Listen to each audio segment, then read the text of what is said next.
눈이 멀었어? 벽지지. 작은 방에 곰팡이 핀 데가 있어. 그거 좀 덮으라고. 지금요? 제가 어떻게 벽지를... 뭐가 어렵다고 그래? 풀 발라서 붙이면 되는 거지. 어디 대단한 기술이 필요해? 어머님, 저는 벽지 바르는 법을 모르겠어요. 게다가 허리도 너무 아파서... 아니, 이런 간단한 일도 못해. 허리가 아프다고? 내가 할까? 내 허리가 너보다 안 아프겠어? 무슨 소리야? 날씨가 더워서 그래? 어머니께 그게 무슨 태도야? 이제 그만할래. 도대체 나를 뭘로 보는 거야? 나도 이제 60 넘은 지 오래야 힘들다고 30년 넘게 시키는 대로 다 했어. 밥하고 빨래하고 청소하고 시부모님 모시고 하녀처럼 살았다고. 근데 이제는 못하겠어. 이런 망종이 다 있나?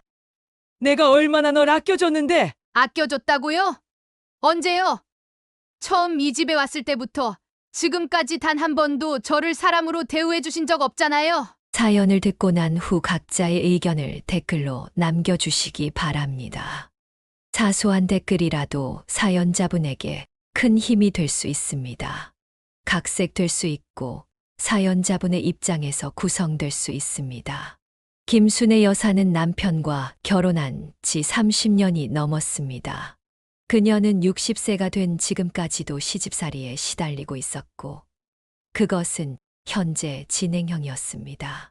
하루는 그녀가 부엌에서 설거지를 하며 한숨을 내쉬었습니다. 아이고, 이제 그만 좀 쉬었으면 환갑이 코앞인데 아직도 시집살이라니. 남편은 신문을 보며 무심하게 대답했습니다. 뭘 또 한숨이야? 누구나 다 사는 거지. 우리 어머니도 그렇게 살았잖아. 그녀는 말없이 그릇을 닦았습니다. 지긋지긋한 명절 문화를 없애고 싶었지만 1년에 2번씩 찾아오는 명절은 효자 남편 때문에 피할 수 없었습니다. 여보, 올해는 명절에 애들이랑 여행이나 가면 어때? 우리도 이제 나이가 있잖아. 뭔 소리야? 어머니가 얼마나 기다리시는데 명절에 안 내려가면 효도가 아니지. 김순애 여사는 황혼이혼을 생각할 정도로 지쳐 있었습니다. 최근에 결혼한 아들과 며느리가 자신과 같은 일을 반복하지 않기를 바랐습니다. 저녁을 준비하며 그녀는 아들에게 전화를 걸었습니다. 아들, 잘 지내지? 요즘 며느리는 어때? 엄마, 다들 잘 지내요. 민지는 요새 회사 일이 바빠서 좀 힘들어해요. 그렇구나. 너희는 명절에 꼭 시댁에 가지 않아도 돼. 여행도 가고 신혼집에서 쉬어도 되는 거야. 엄마, 왜 그런 말씀을 하세요? 당연히 인사드려야죠. 아니다. 난 너희가 우리처럼 살지 않았으면 해. 환갑을 바라보는 나이에 그녀는 아직까지 며느리 도리를 강요받고 있었으며 시집에서는 가정부처럼 그녀를 부렸습니다. 모든 음식 준비와 설거지는 기본이고 시집 청소까지 도맡아 했던 지난 35년의 세월 동안 이제는 허리가 아파 병원에 다니는데도 시어머니에게 모욕적인 말을 들어야 했습니다. 전화를 끊고 김순애 여사는 창밖을 바라보았습니다. 꽃이 피는 봄이 오고 있었지만 그녀의 마음은 여전히 겨울이었습니다. 다가오는 명절을 생각하니 벌써부터 가슴이 답답했습니다. 그녀는 물 한 잔을 들이켰습니다. 이번만 참자. 다음엔 꼭 안 갈 거야. 하지만 그런 다짐은 몇 년째 반복되고 있었습니다. 남편은 텔레비전을 보며 웃고 있었고 그녀는 조용히 저녁 준비를 계속했습니다. 창문 너머로 이웃집의 할머니가 산책을 나가는 모습이 보였습니다. 자유롭게 보이는 그 모습이 부러웠습니다. 김순애 여사는 지금도 시어머니를 처음 만났던 그날을 생생히 기억했습니다. 그녀의 시어머니는 강원도 산골 마을에서도 까다롭기로 소문난 인물이었습니다. 처음 인사를 드리러 갔던 날, 남편은 들뜬 목소리로 말했습니다. 어머니가 정말 좋으신 분이야. 너무 긴장하지 마. 하지만 현관문을 열고 들어서는 순간, 그녀는 이상한 분위기를 감지했습니다. 시어머니는 큰아들 부인을 향해 손가락질하며 목소리를 높이고 있었습니다. 이 반찬은 왜 이 모양이야? 내가 몇 번이나 말했어. 소금간은 이렇게 하는 게 아니라니까. 큰동서는 고개를 숙인 채 아무 말도 하지 못했습니다. 김순의 여사는 그 모습을 보며 등줄기에 식은땀이 흘렀습니다. 저녁 식사 내내 시어머니는 큰동서를 향한 잔소리를 멈추지 않았고 그녀는 그 자리에서 굳어버렸습니다. 집으로 돌아오는 길, 약혼자는 어색한 웃음을 지었습니다.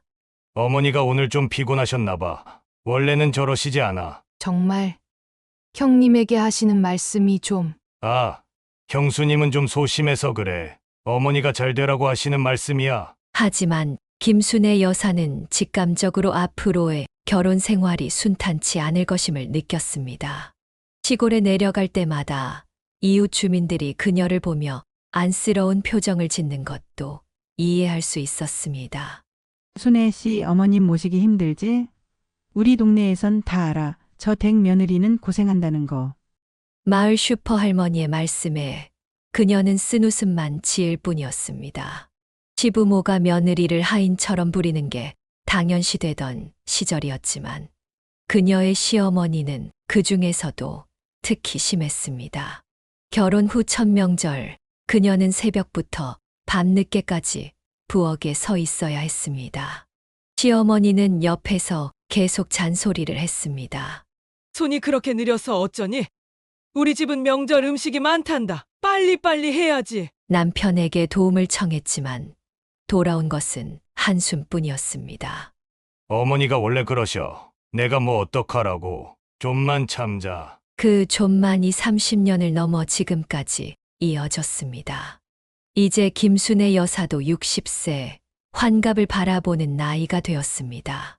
어느 날 거울을 보며 그녀는 자신의 얼굴에 깊게 팬 주름을 발견했습니다. 남편을 사랑해서 시작한 결혼이었지만 지금은 그 선택 자체가 잘못된 것은 아니었는지 의심이 들었습니다. 남편을 바라보면 한때 사랑했던 청년의 모습은 온데간데 없고 그저 어머니 말만 듣는 꼭두각시 같았습니다. 시어머니의 생신날 또다시 강원도로 향하는 차 안에서 그녀는 창밖을 바라보며 생각했습니다. 이 길을 앞으로 얼마나 더 오가야 할까? 뒷자리에서는 손자가 즐겁게 노래를 부르고 있었고 남편은 운전에 집중하고 있었습니다. 그녀의 한숨 소리는 아무도 듣지 못했습니다.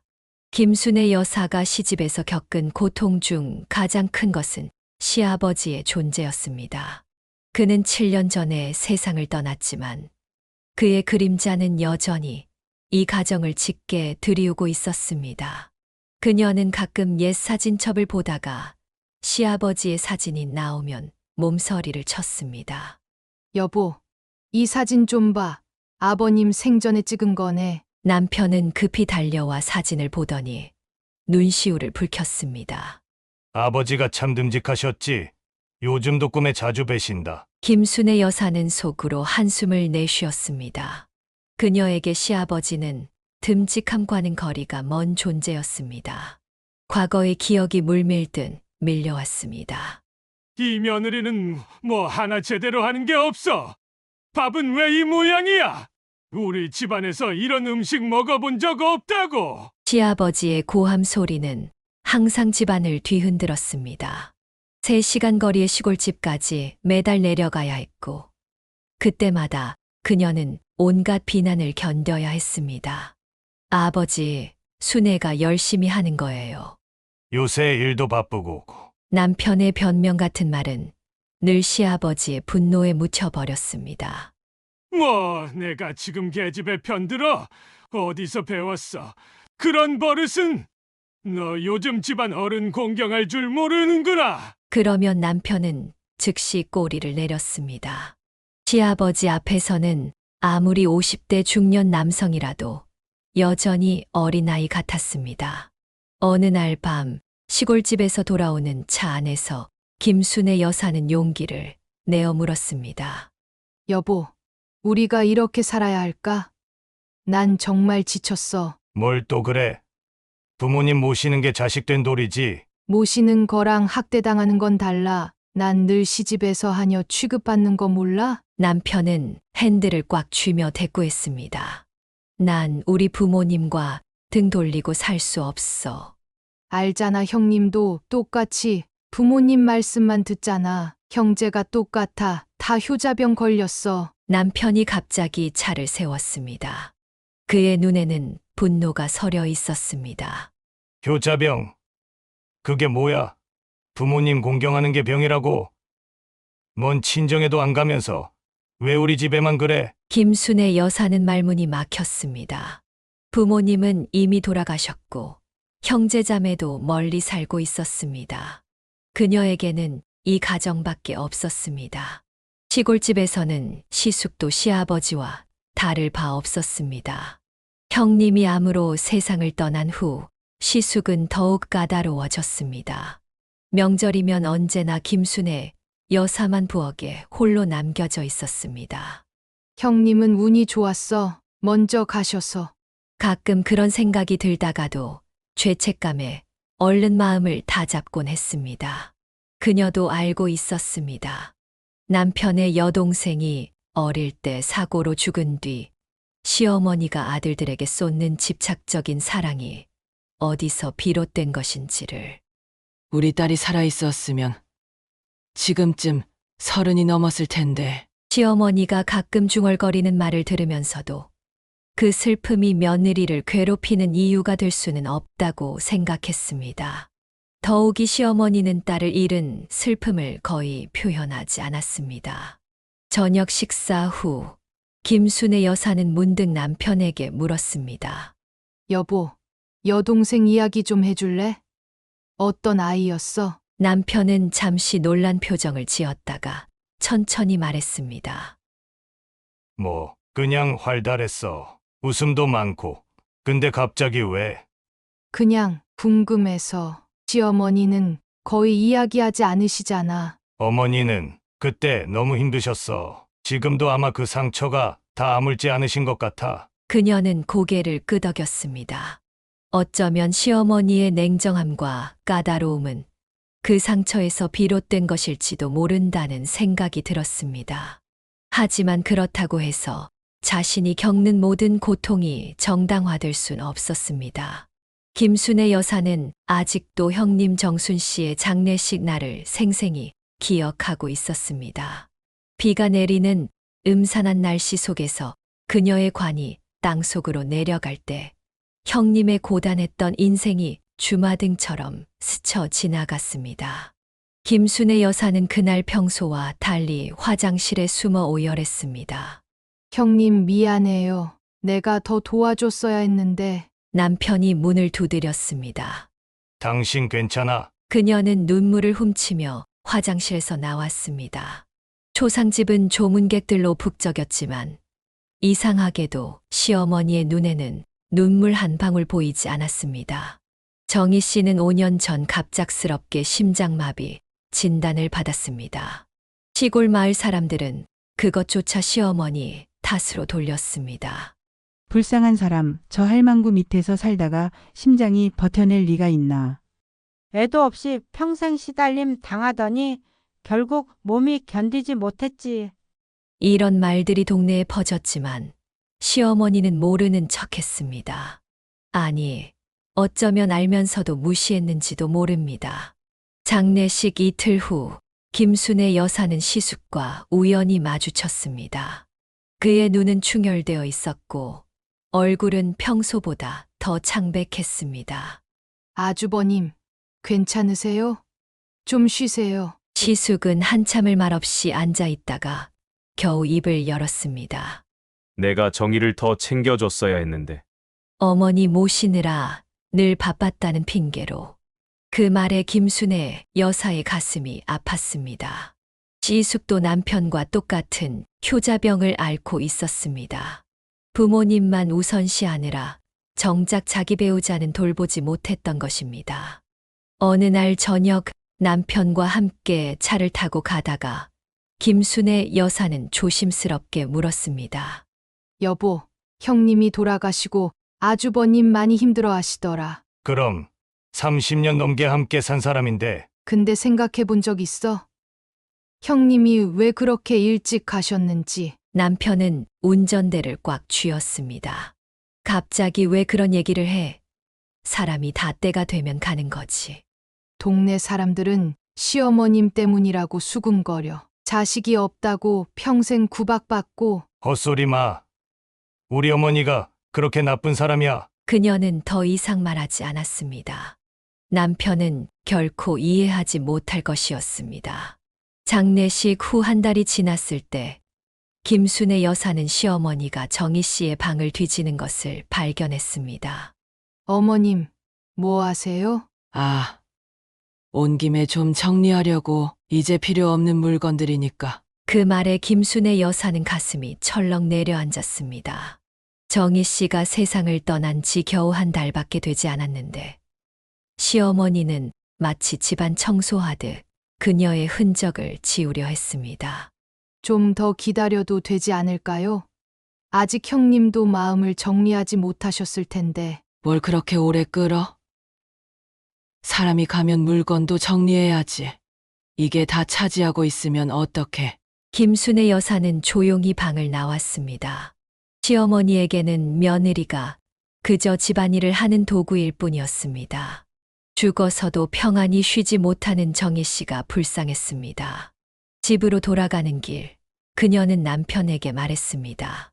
난 죽어도 너희 집 묘지에 묻히기 싫어. 남편은 놀란 표정으로 그녀를 바라보았습니다. 갑자기 무슨 소리야? 형님처럼 살다가 형님처럼 죽고 싶지 않아. 내가 언제 죽든 내 고향에 묻어줘. 그날 밤 김순애 여사는 꿈에서 정희 씨를 만났습니다. 꿈속에서 정희 씨는 웃고 있었습니다. 그 모습이 너무 평화로워 보여서 오히려 더 슬펐습니다. 자식이 없어 평생 구박받으며 살았던 정희 씨. 60대의 젊은 나이에 세상을 떠난 그녀를 생각하며 김순애 여사는 자신의 삶도 되돌아보게 되었습니다. 김순애 여사의 평온했던 일상은 어느 화요일 오후 갑작스러운 전화벨 소리와 함께 깨졌습니다. 그녀가 전화를 받자마자 시어머니의 날카로운 목소리가 수화기를 타고 흘러나왔습니다. 순애야, 호연이가 다음 달에 결혼한데 너는 알고 있었니? 김순애 여사는 잠시 당황했습니다. 아들이 결혼 이야기를 꺼낸 적은 있었지만 이렇게 급작스럽게 진행될 줄은 몰랐습니다. 네. 호연이가 여자친구 있다고는 했는데 결혼 날짜까지 정했다고는. 시어머니의 목소리가 더욱 날카로워졌습니다. 이게 무슨 소리야? 내 손자가 결혼한다는데 왜 소식이 없어? 너희들 다 알고 있으면서 나만 모르게 하는 거야? 아니에요. 어머님, 저도 방금 알았어요. 호연이한테 물어볼게요. 물어보긴 뭘 물어봐. 이번 주말에 당장 내려와. 결혼 준비 얘기도 해야 하고 집안 어른으로서 내가 봐야지. 김순애 여사는 한숨을 삼키며 대답했습니다. 호연이가 바쁘다고 하면 어떡하죠? 요즘 병원에서 환자들이 많아서. 바쁘다고? 그런 핑계가 어디 있어? 결혼은 집안 어른 허락 받고 해야지. 당장 내려오라고 해. 전화가 갑자기 끊겼습니다. 김순애 여사는 한참 동안 멍하니 전화기를 바라보았습니다. 이런 상황을 너무 잘 알고 있었기에 마음이 무거웠습니다. 남편이 퇴근하자마자 그녀는 상황을 설명했습니다. 여보, 어머님이 호연이 결혼 얘기 듣고 주말에 내려오라셔. 남편은 즉시 휴대폰을 꺼내 아들에게 전화를 걸었습니다. 호연아, 이번 주말에 할머니 뵈러 가자. 내 결혼 얘기 때문에 할머니가 보자고 하셔. 아들의 목소리가 조금 망설이는 듯했습니다. 아빠, 이번 주말엔 당직이라 못 가요. 다음 주는. 무슨 소리야? 할머니가 기다리시는데 당직 받고 의사라고 그 정도 못해? 김순애 여사는 남편의 강압적인 태도에 가슴이 아팠습니다. 그녀는 수십 년간 겪었던 시집살이의 굴레가 이제 예비 며느리에게도 씌워질 것을 직감했습니다. 주말이 되자 김순애 여사 부부는 아들과 예비 며느리 민지를 데리고 강원도 시골집으로 향했습니다. 차 안에서 민지는 조용히 창밖을 바라보고 있었습니다. 민지야, 우리 시어머님이 좀 까다로우실 수 있어. 너무 마음 쓰지 마. 김순의 여사가 조심스럽게 말했지만 그녀의 경고는 현실에 비하면 너무나 약한 것이었습니다.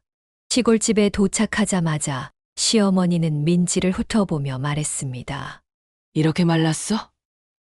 우리 집안은 자식 낳기 힘들었는데 너는 괜찮겠어?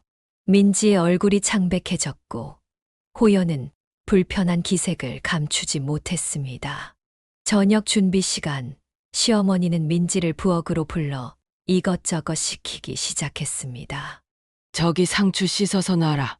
김순의 여사가 막으려 했지만 시어머니는 들은 척도 하지 않았습니다. 앞으로 이 집 며느리 될 사람인데 미리 배워둬야지. 저녁 내내 민지는 부엌 일을 도맡아 했고 서울로 돌아오는 차 안에서 그녀는 완전히 지쳐 보였습니다. 호연이 조용히 말했습니다. 엄마, 다시는 저 집에 안 가요. 민지가 너무 힘들어해요. 김순의 여사는 아들의 손을 꼭 잡았습니다. 알아. 엄마도 내 마음 이해해. 민지가 결혼 안 한다고 해도 억울하지 않을 거야. 그러나 다행히도 호연은 자신의 아버지와 달랐습니다. 그는 약혼자를 보호하겠다는 의지가 강했고 시어머니의 압박에도 굴하지 않았습니다. 결국 호연과 민지는 결혼했습니다. 그리고 행복한 소식이 곧 찾아왔습니다. 민지가 임신한 것입니다. 이 소식은 시골에 내려가지 않아도 되는 완벽한 핑계가 되었습니다. 의사 선생님이 민지 상태가 불안정해서 장거리 이동은 삼가라고 하셨어요. 호연이 전화로 할머니께 전하자 시어머니는 불만을 터뜨렸지만 손주의 건강 앞에서는 어쩔 수 없었습니다. 그날 밤 김순의 여사는 조용히 웃었습니다. 적어도 민지는 자신처럼 30년을 시집살이하며 살지는 않을 것 같았습니다. 그녀의 아들은 다행히 자신의 남편과 달랐기 때문입니다. 추석이 일주일 앞으로 다가왔습니다. 김순의 여사는 벌써부터 속이 터질 것 같았습니다. 그녀는 주방에서 설거지를 하며 가끔씩 허리를 붙잡고 인상을 찌푸렸습니다. 몇 달 전부터 디스크 통증이 심해져 병원에 다니고 있었지만 명절이 다가올수록 스트레스로 증상이 더 악화되는 것 같았습니다. 저녁 식사 후 그녀는 용기를 내어 남편에게 말을 꺼냈습니다. 여보, 올해 추석에는 내가 좀 집에 있으면 안 될까? 허리가 너무 아파서. 남편은 신문을 보다가 고개를 번쩍 들었습니다. 뭐? 명절에 어떻게 안 내려간다고? 정신이 있는 거야? 없는 거야? 나 요즘 병원 다니잖아. 의사가 무리하지 말라고 했어. 남편은 신문을 탁 내려놓았습니다. 의사가 뭘 한다고? 허리가 아프면 더 움직여야 좋아지는 거야. 그리고 명절에 어머니 혼자 두면 어떡해? 형수님도 안 계신데. 김순의 여사는 한숨을 깊게 내쉬었습니다. 내 나이 60도 훨씬 넘었어. 솔직히 힘들어. 명절마다 내려가는 것보다 평소에 가끔씩 찾아뵙는 게 어떨까? 평소에도 충분히 내려가잖아. 어머니 생신, 어버이날, 제사, 명절은 1년에 딱 2번뿐인데 그거마저 안 가겠다고? 그녀는 반박하려다가 이내 포기했습니다. 30년 넘게 같은 말싸움을 해왔지만 결과는 항상 같았습니다. 남편은 자신의 어머니를 위해서라면 아내의 건강쯤은 신경 쓰지 않았습니다. 명절 전날 김순의 여사는 새벽부터 일어나 음식을 준비했습니다. 한우 갈비, 과일, 떡 등을 바리바리 싸서 차 트렁크에 실었습니다. 남편은 기분이 좋은지 콧노래를 부르며 운전석에 앉았습니다. 어머니가 얼마나 좋아하실까? 오랜만에 갈비 사들고 가니. 그녀는 말없이 조수석에 앉았습니다. 3시간의 고속도로 주행 동안 그녀는 점점 가까워지는 시골집을 생각하며 불안감이 커졌습니다. 마침내 도착했을 때 시골집 마당은 잡초가 무성했고 현관 앞에는 오래된 신발들이 어지럽게 놓여 있었습니다. 문을 열자마자 퀴퀴한 냄새가 코를 찔렀습니다. 어머님, 저희 왔어요. 남편이 크게 외쳤습니다. 거실에서는 시숙이 소파에 누워 텔레비전을 보고 있었고, 그는 고개만 살짝 돌려 인사했습니다. 왔어. 어머니는 부엌에 계셔.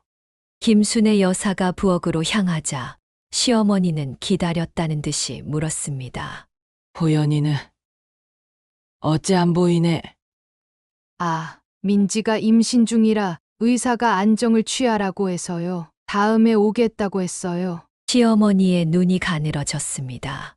핑계가 많구나. 요즘 젊은 것들은 가문 어른 공경할 줄 모른대. 며느리 교육은 어떻게 시킨 거야? 김순의 여사는 입술을 깨물었습니다. 자신의 며느리를 자신의 손으로 보호하고 싶었습니다. 민지가 첫 임신이라 조심스러워요. 아이 건강이 걱정돼서. 내가 너 임신했을 때도 김장 150포기 담갔어. 요즘 애들은 너무 약해. 시어머니의 잔소리는 계속되었고 김순의 여사는 묵묵히 짐을 풀기 시작했습니다. 부엌은 설거지가 밀려있고 냉장고는 오래된 음식으로 가득했습니다. 마치 그녀가 올 것을 알고 일부러 정리하지 않은 것 같았습니다. 순애야, 냉장고 좀 정리하고 저녁 준비해라. 애들 왔으니 뭐라도 잘 해줘야지. 김순의 여사는 무거운 한숨을 삼키며 고무장갑을 꼈습니다. 허리 통증이 다시 찾아왔지만 아무도 그녀의 고통에 관심을 가지지 않았습니다. 남편은 어머니와 웃으며 대화를 나누고 있었고 시숙은 여전히 텔레비전 앞에 앉아 있었습니다. 그녀 혼자 부엌에서 분주히 움직이며 생각했습니다. 저녁을 준비하며 그녀는 문득 자신의 인생이 어떻게 이렇게 되었는지 의문이 들었습니다. 왜 남편은 한 번도 그녀의 편이 되어주지 않았을까? 왜 그녀는 이 굴레에서 벗어나지 못했을까? 창밖으로 석양이 지고 있었습니다. 그녀는 잠시 손을 멈추고 그 붉은 빛을 바라보았습니다. 마치 그녀의 삶처럼 오늘도 서서히 저물어가고 있었습니다. 김순의 여사의 시골집에서의 하루는 새벽부터 시작되었습니다. 아직 해도 뜨지 않은 이른 아침, 시어머니가 일부러 그릇을 부딪히는 소리에 잠에서 깼습니다. 그녀는 허리 통증을 느끼며 천천히 몸을 일으켰습니다. 옆에서는 남편이 코를 골며 깊은 잠에 빠져 있었습니다. 부엌으로 나가자 시어머니가 기다렸다는 듯이 말했습니다. 아이고, 드디어 일어났네. 다 뜨겠다. 이 시간까지 자고. 시계는 겨우 새벽 5시 30분을 가리키고 있었습니다. 어머님, 일찍 일어나셨네요. 제가 뭐부터 도와드릴까요? 우선 이 냉장고 좀 정리해. 너희가 가져온 갈비랑 음식들 넣을 자리가 없어. 김순의 여사는 가지고 온 아이스박스를 열고 한우 갈비와 과일들을 꺼냈습니다. 그러나 시어머니가 말한 대로 냉장고는 이미 오래된 반찬통과 음식물로 가득 차 있었습니다. 이걸 다 버려도 될까요? 유통기한이 한 달 지났는데. 버리긴 뭘 버려. 아직 먹을 수 있어. 그냥 구석에 밀어 넣어. 한숨을 삼키며 김순의 여사는 꽉 찬 냉장고를 무리해서 정리했습니다. 그런 다음에는 바로 아침 식사 준비에 들어갔습니다. 오늘 뭐 해먹을 거냐? 아범이 명절에 왔는데 뭐 특별한 것 좀 해줘. 어제 저녁에 갈비 해드렸잖아요. 아침은 가볍게 미역국에 밥 어떨까요? 뭐? 명절에 그게 뭐야? 전부쳐, 호박전, 김치전, 그리고 생선전도 부쳐. 김순의 여사는 말없이 냉장고에서 재료들을 꺼내기 시작했습니다. 손은 바쁘게 움직였지만 머릿속은 복잡했습니다. 왜 나는 이렇게 살고 있지? 내가 뭘 잘못했길래. 아침 식사를 마친 후 그릇을 치우는 동안 시어머니는 또 다른 일거리를 던졌습니다. 점심에는 갈비찜 좀 해라. 여기 아이스박스에서 꺼낸 한우로 김순애 여사가 설거지를 하는 동안 남편과 시숙은 거실에서 신문을 보며 담소를 나누고 있었습니다. 그녀는 허리 통증이 심해져 잠시 의자에 앉았습니다. 여보, 물 좀 가져다 줄래? 남편은 망설임 없이 대답했습니다. 저기 냉장고에 있잖아. 조금만 일어나면 되는데. 그 말에 시어머니가 끼어들었습니다. 아이고, 우리 아들 목마르댄다. 물 좀 떠다 줘라. 김순애 여사는 무거운 발걸음으로 냉장고에서 물을 꺼내 남편에게 건넸습니다. 시어머니의 눈에서는 이런 것도 못해주나라는 비난이 읽혔습니다. 점심 식사 준비도 그녀 혼자서 해야 했습니다. 갈비찜을 만들고 각종 나물을 무치고 찌개까지 끓였습니다. 손은 쉴 새 없이 바빴고 허리는 점점 더 아파왔습니다. 어머님, 잠시 앉아서 쉬어도 될까요? 허리가. 아이고, 그렇게 앉아만 있으면 일이 언제 끝나니? 나도 허리 아프다. 내 나이가 몇인데. 너보다 훨씬 많잖아. 시어머니의 말에 김순애 여사는 다시 일어나 요리를 계속했습니다. 점심 식사가 끝나고 설거지를 마치자 곧바로 저녁 준비에 들어가야 했습니다. 내일이 차례니까 오늘 미리 준비해둬야 해. 제사상에 올릴 나물 다듬어 놓고 전 부칠 준비도 해둬. 하루 종일 부엌에서 서 있던 김순애 여사는 저녁 식사 때 겨우 가족들과 함께 앉을 수 있었습니다. 그녀가 정성껏 차린 밥상이었지만 시어머니는 만족스럽지 않은 듯 했습니다. 이 반찬은 뭐야? 맛이 싱겁네. 소금도 제대로 못 넣어? 죄송해요. 남편이 요새 혈압이 있어서 싱겁게 했어요. 아이고, 그럼 따로 해주던가. 명절에 이게 뭐야? 김순애 여사는 목구멍에 뜨거운 것이 올라오는 것을 느꼈습니다. 60세의 나이에 이런 대접을 받아야 하는 현실이 너무 서글펐습니다. 여보, 반찬 맛있는데 평소보다 더 잘했네. 드디어 남편이 그녀의 편을 들어주는가 싶었지만 시어머니의 한마디에 모든 것이 물거품이 되었습니다. 그래? 내 입맛이 까다로운가 보다. 근데 순애야, 너 요새 살 빠진 것 같다. 그러니까 아범 밥상도 제대로 못 차리지. 남편은 어머니의 말에 더 이상 반박하지 않았고 김순애 여사는 고개를 숙였습니다. 저녁 식사 후에도 그녀는 홀로 설거지를 해야 했습니다. 남편은 형과 함께 옛날 이야기를 나누며 웃고 있었고 시어머니는 텔레비전을 보고 있었습니다. 밤이 깊어 겨우방으로 들어간 김순애 여사는 이불 위에 쓰러지듯 누웠습니다. 남편이 방에 들어와 물었습니다. 왜 그래? 많이 피곤해. 응. 허리가 너무 아파. 그래도 어머니가 좋아하시잖아. 우리가 왔다고. 김순애 여사는 대답하지 않았습니다. 어머니는 좋아하실지 몰라도 나는 점점 죽어가고 있어. 그녀는 속으로 생각했습니다. 하지만 그런 말을 입 밖으로 내뱉을 용기는 없었습니다. 결국 그날도 언제나처럼 모든 것을 삼키고 눈을 감았습니다. 차례 당일 김순애 여사는 전날의 고된 준비와 늦은 취침으로 한숨도 자지 못한 것 같았습니다. 그런데도 남편과 시숙, 시어머니와 다르게 그녀만 새벽부터 일어나야 했습니다. 부엌에서 들려오는 냄비 소리가 의도적으로 그녀를 깨우는 신호음이었습니다. 이게 무슨 소린가? 그녀가 부엌에 들어서자 시어머니는 이미 서류를 펼쳐놓고 무언가를 검토하고 있었습니다. 드디어 일어났네. 여기 봐. 이게 우리 집안 전통 진설도야. 이대로 차례상 차려야 해. 김순애 여사는 눈을 비비며 종이를 살펴보았습니다. 복잡하게 그려진 차례상 배치도였습니다. 어머님, 작년에도 제가 차렸잖아요. 뭐? 작년에 내가 차린 거 보고 우리 선조님들이 얼마나 실망하셨겠어. 올해는 제대로 좀 해. 허리를 펴기도 힘든 상태로 그녀는 차례 음식을 준비했습니다. 작년과 똑같이 차렸는데도 시어머니는 끊임없이 잔소리를 했습니다. 과일은 저렇게 놓는 게 아니야. 조상님께 이런 무례가 어디 있어? 어머님, 작년에도 이렇게 놨는데요. 내가 잘못 기억하는 거야. 나이 먹더니.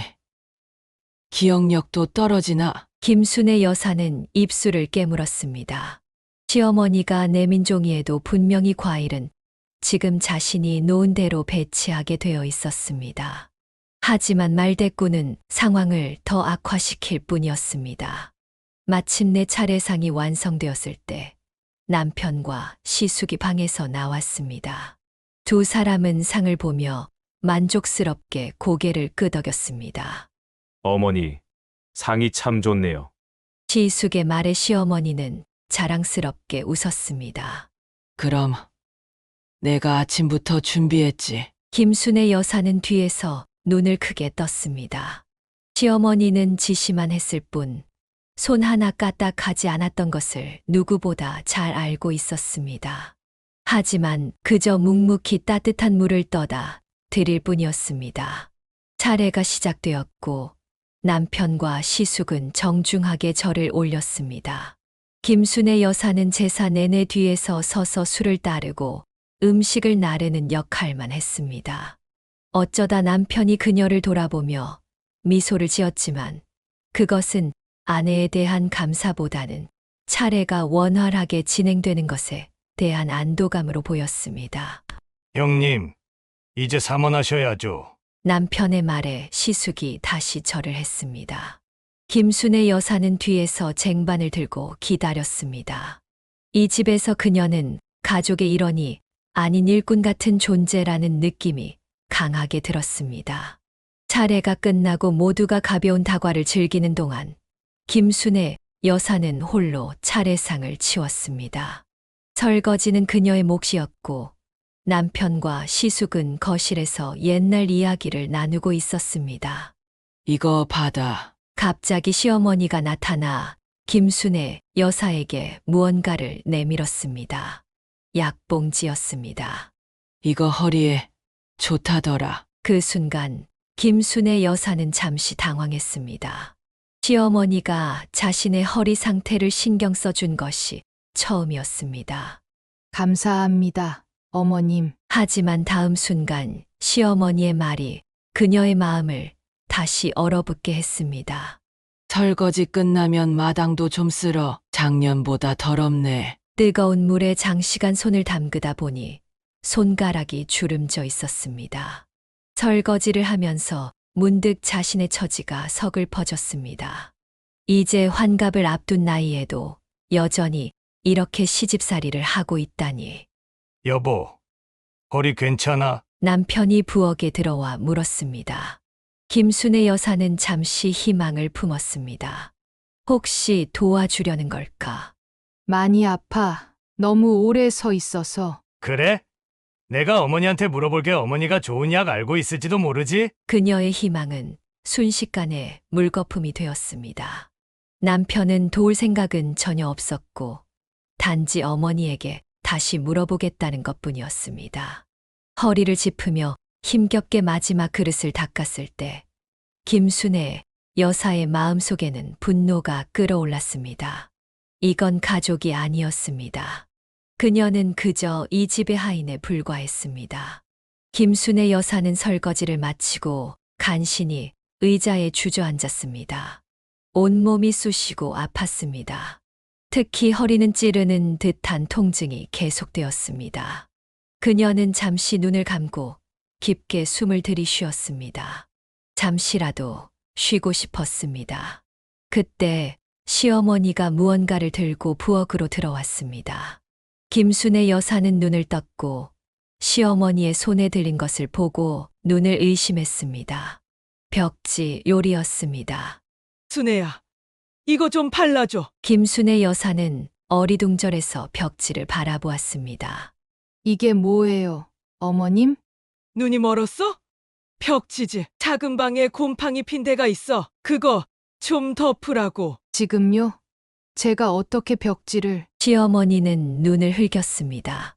뭐가 어렵다고 그래?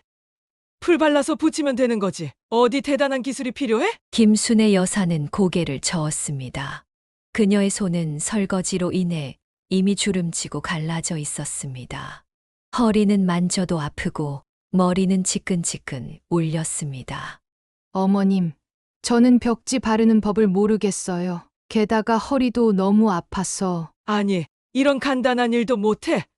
허리가 아프다고? 내가 할까? 내 허리가 너보다 안 아프겠어? 시어머니의 말은 날카롭게 그녀의 가슴을 찔렀습니다. 김순애 여사는 마음속에서 분노가 끓어오르는 것을 느꼈습니다. 30년 넘게 시집살이를 하면서 시어머니의 모든 요구를 들어주고 살았지만 이건 너무했습니다.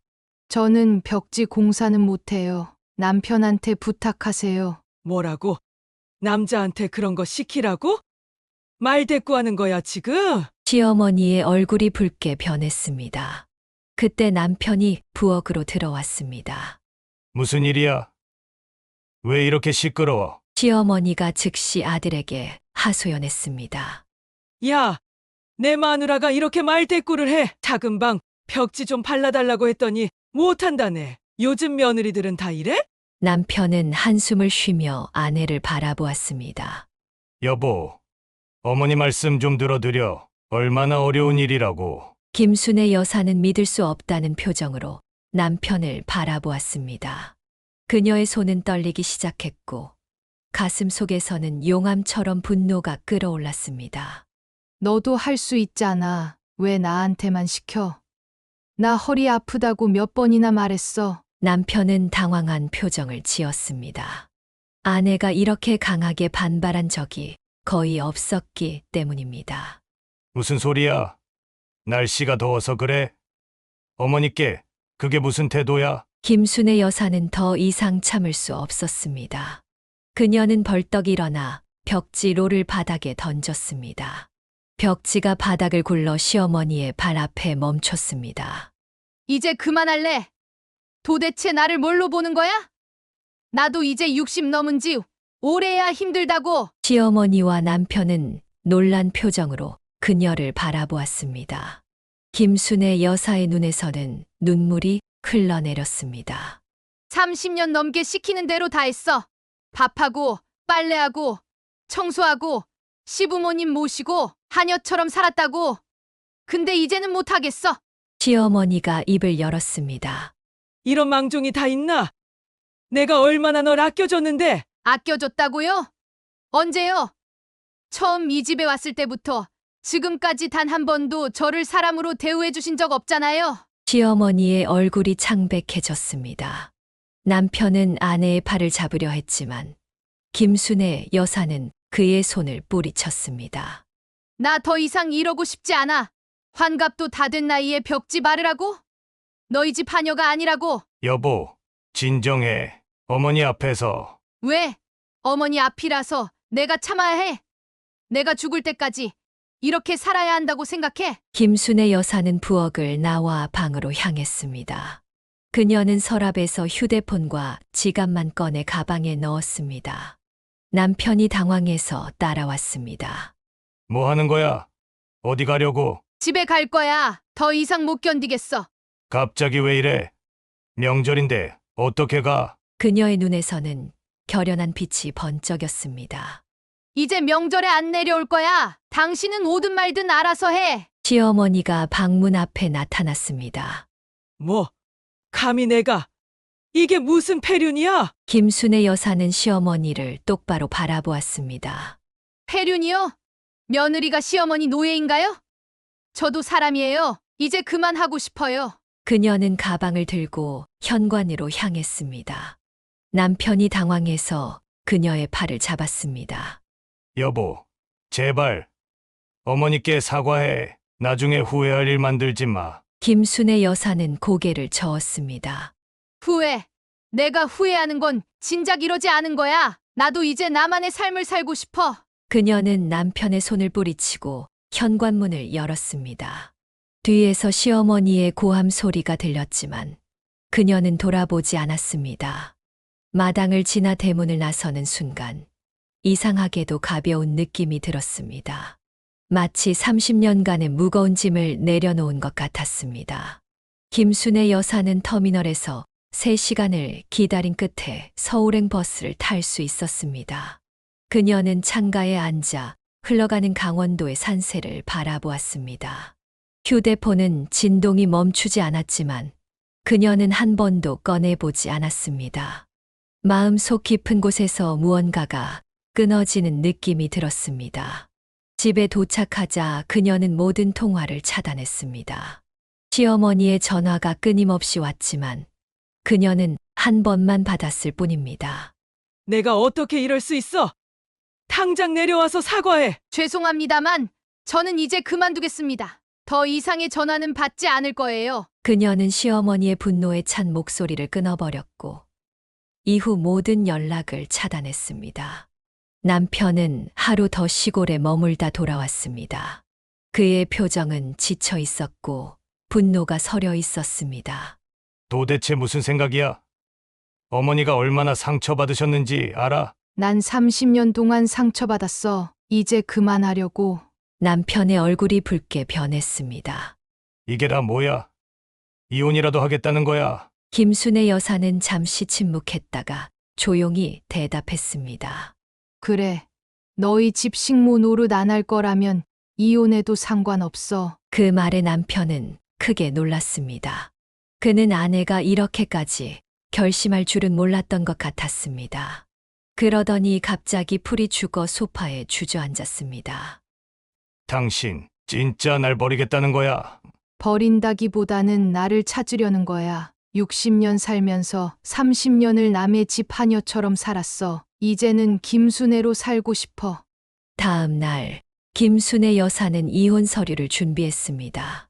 남편이 그것을 보고 경악했지만 그녀의 눈빛은 바뀌지 않았습니다.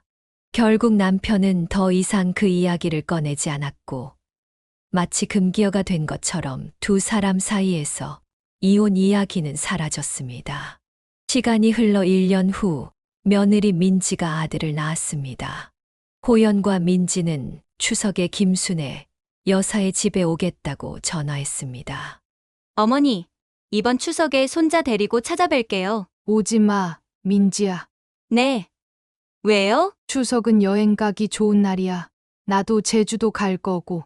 너희도 호연이랑 아기 데리고 좋은 데 가서 쉬어. 하지만 명절인데. 명절이 뭐 특별해? 그냥 쉬는 날이지. 너도 이제 시집살이 하지 말고 너희 가족끼리 행복하게 지내. 전화를 끊고 김순애 여사는 만족스럽게 웃었습니다. 민지에게 자신과 같은 고통을 물려주지 않을 수 있어 기뻤습니다. 그로부터 한 달 후 시아버지의 제사가 있었습니다. 남편이 함께 가자고 애원했지만 그녀는 단호하게 거절했습니다. 난 안 갈 거야. 당신 혼자 가. 남편은 결국 혼자 시골로 내려갔고 그날 저녁부터 시어머니와 남편의 전화가 폭주했습니다. 하지만 김순애 여사는 전화기를 꺼버렸습니다. 다음 날 돌아온 남편은 피곤한 표정으로 웃기 같은 소식을 전했습니다. 어머니가 제사상을 거의 못 차렸어. 황태포 몇 개에 과일 몇 개, 시장에서 사온 나물 몇 가지가 전부였대. 김순애 여사는 냉소적으로 웃었습니다. 그럼 다음부터는 제사도 명절도 없어지겠네. 그 말에 남편이 얼굴을 붉히며 화를 냈습니다. 당신이 가서 해주면 되잖아. 그게 뭐가 어려워? 내가 왜? 평생 했잖아. 이제는 당신이 하든지, 당신 어머니가 하든지 해. 난 이제 그만. 남편은 정말 화가 났지만 김순애 여사가 이혼 서류 파일을 슬쩍 들어보이자 입을 다물었습니다. 그 후로 시집 이야기는 완전히 금기가 되었습니다. 시간이 지나자 놀랍게도 시어머니가 남편을 통해 화해의 손길을 내밀었습니다. 어머니가 손자도 보고 싶으시대. 한 번만 내려가면 안 될까? 안 돼. 손자 보고 싶으면 어머니가 올라오시라고 해. 그 말에 남편은 더 이상 강요하지 못했고 점점 김순애 여사의 눈치를 보게 되었습니다. 30년간의 권력 관계가 뒤바뀐 것입니다. 이제 김순애 여사는 60대의 황금기를 맞이했습니다. 그녀는 취미 생활을 시작했고 친구들과 여행을 다니며 그동안 억눌러 왔던 자신의 삶을 찾아가고 있었습니다. 남편도 점차 변하기 시작했습니다. 그는 이제 집안일을 돕고 아내를 배려하는 법을 배우고 있었습니다. 그녀는 따뜻한 차를 한 모금 마셨습니다. 이제 그녀의 얼굴에는 편안함과 자유로움이 묻어났습니다.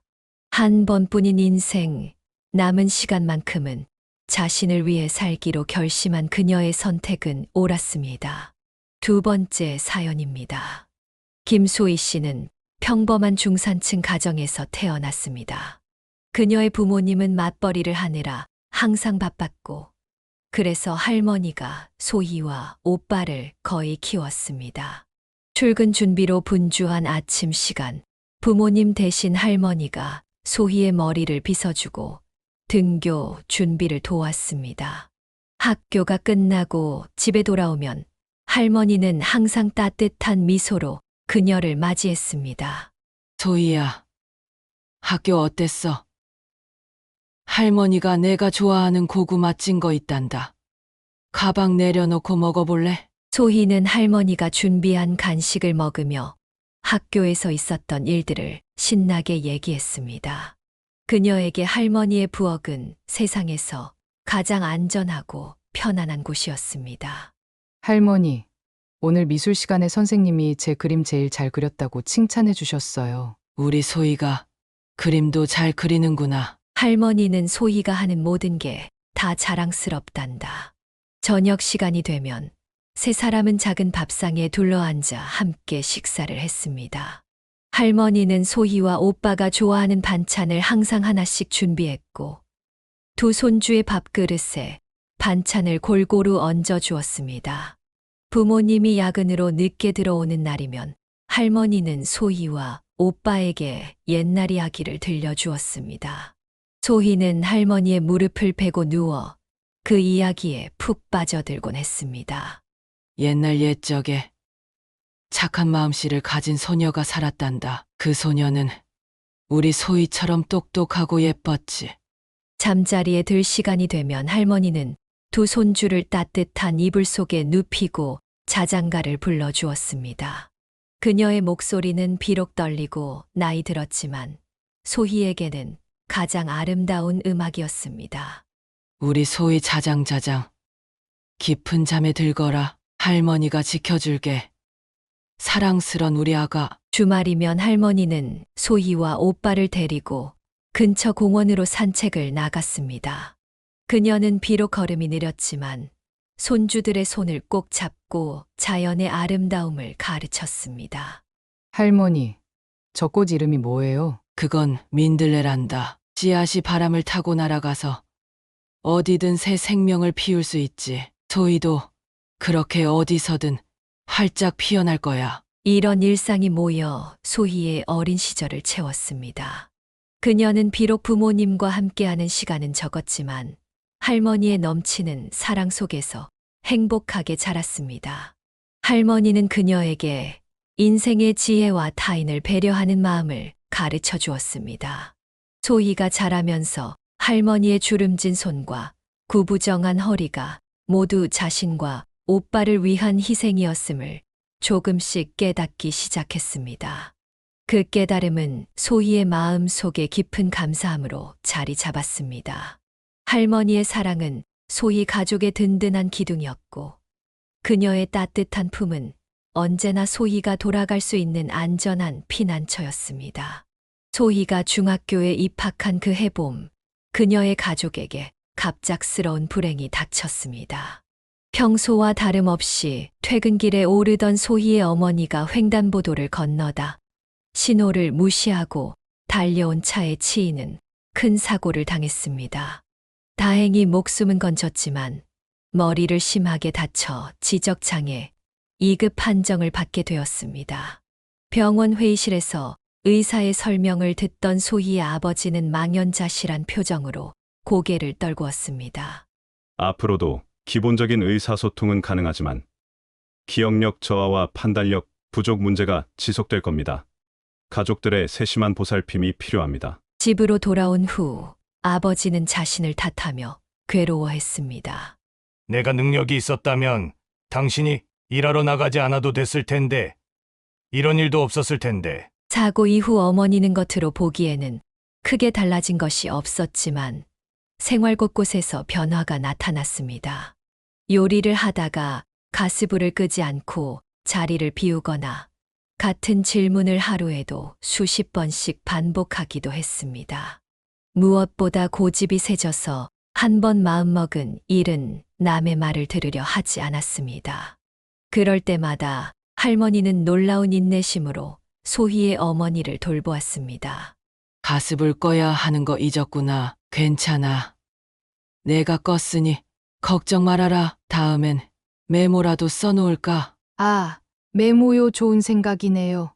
근데 왜 가스불을 꺼야 한다고 했죠? 화재 위험이 있으니까 사용 후엔 꼭 꺼야 해요. 우리 가족 안전이 제일 중요하잖아요.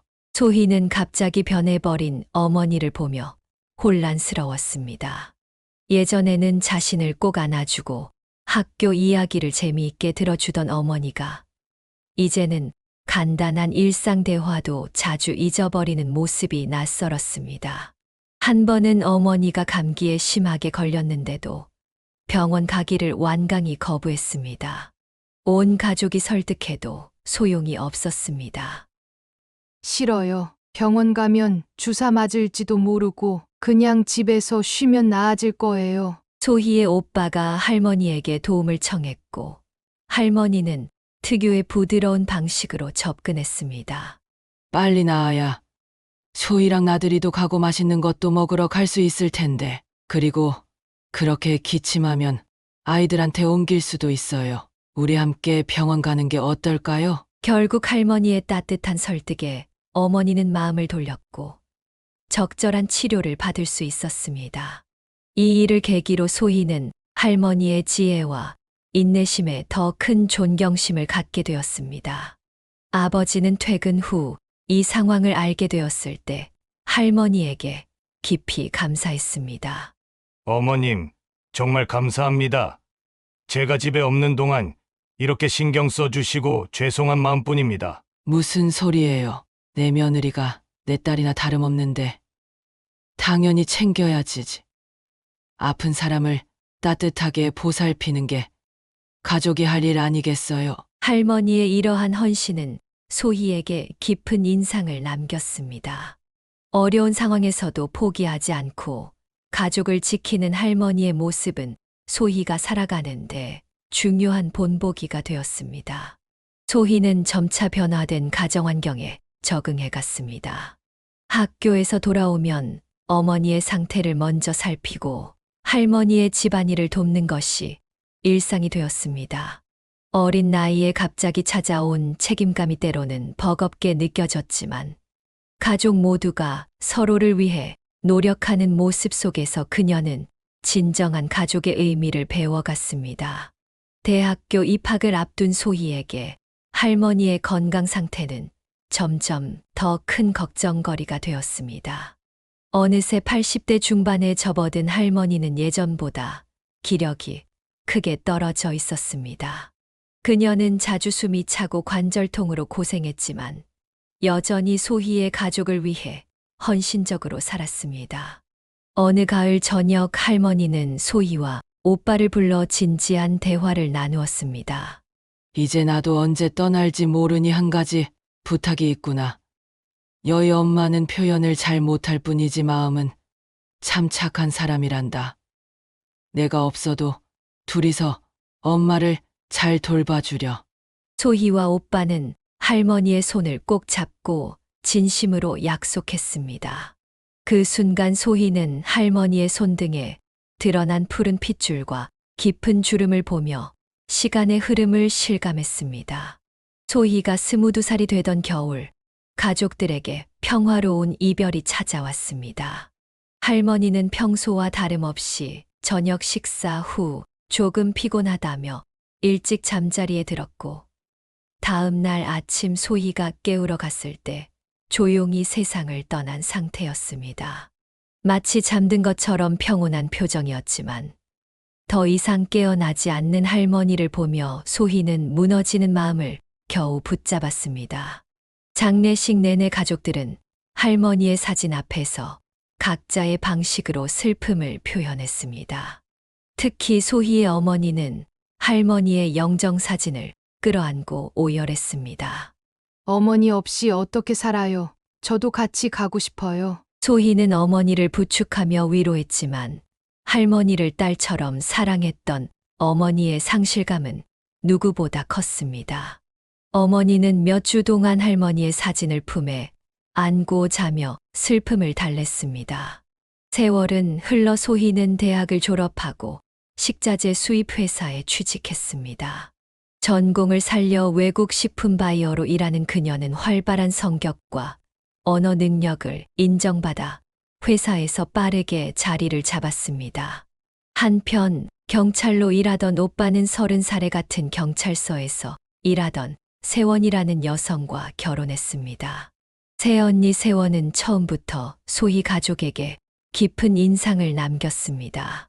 그녀는 소박하지만 따뜻한 성격으로 특히 소희의 어머니에게 세심한 관심을 보였습니다.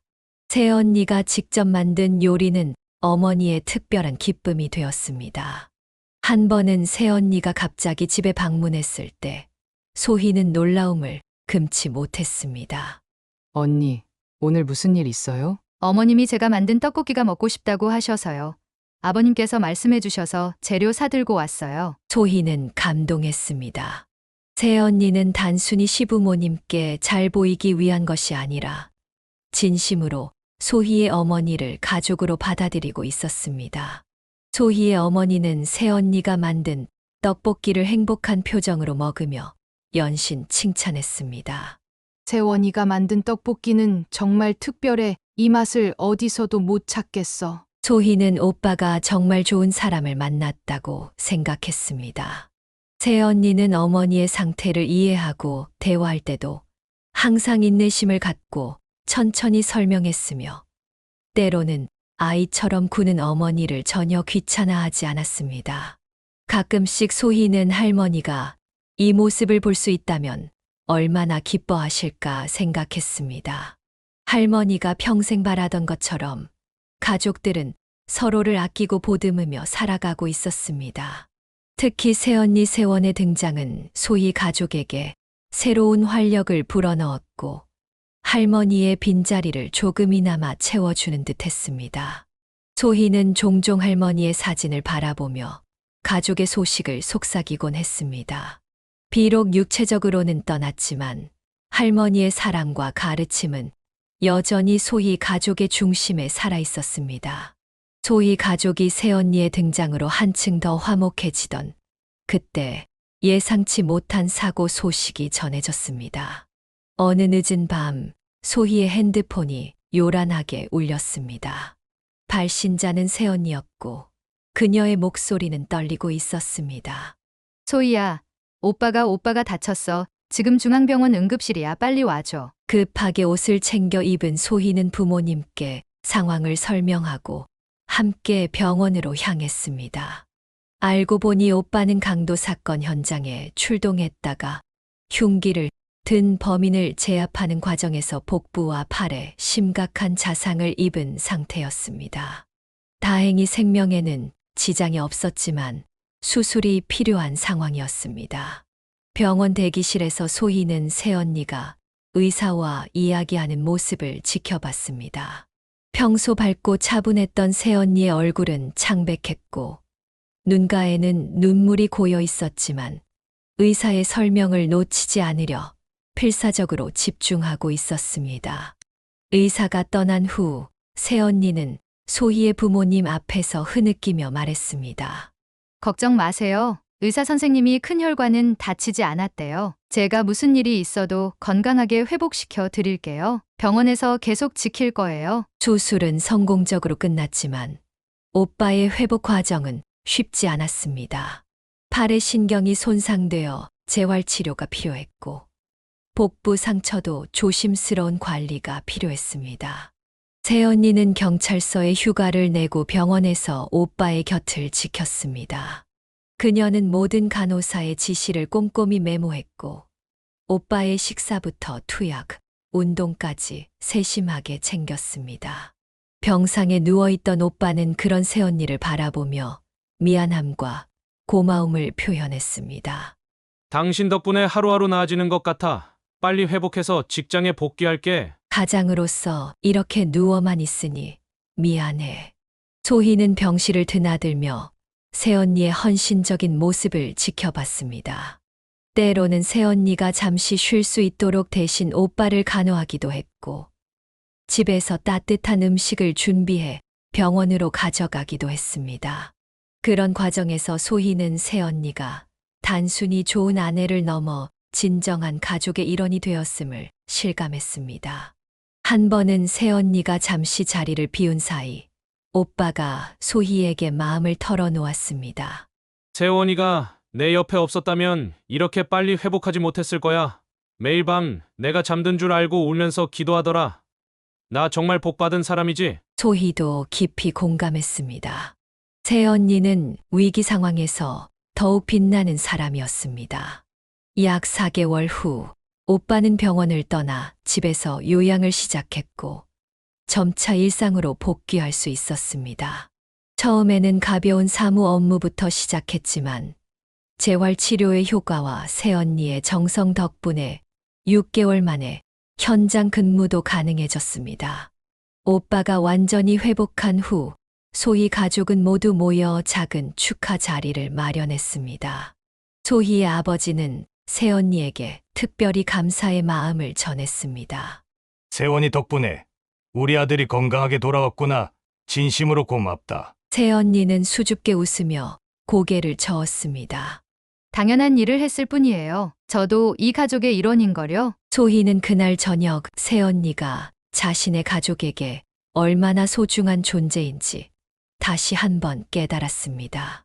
할머니가 떠난 빈자리를 채우는 새로운 보물이 생긴 것 같았습니다. 비록 또 다른 시련이 찾아왔지만 그 과정에서 가족의 유대는 더욱 단단해졌고 특히 새언니와의 관계는 시련을 통해 더욱 깊어졌습니다. 그날 밤 소희는 문득 할머니가 자신들을 지켜보고 있다는 느낌이 들었습니다. 할머니가 그토록 소중히 여겼던 가족의 의미를 새언니를 통해 다시 한번 배우게 된 것 같았습니다. 소희가 30을 앞둔 어느 봄날 그녀의 인생에 중요한 변화가 찾아왔습니다. 회사 동료의 소개로 알게 된 민호와 결혼을 하게 된 것입니다. 처음 만남에서 조용하고 따뜻한 미소를 지닌 민호는 소희에게 깊은 인상을 남겼고 1년간의 연애 끝에 그들은 평생을 함께하기로 약속했습니다.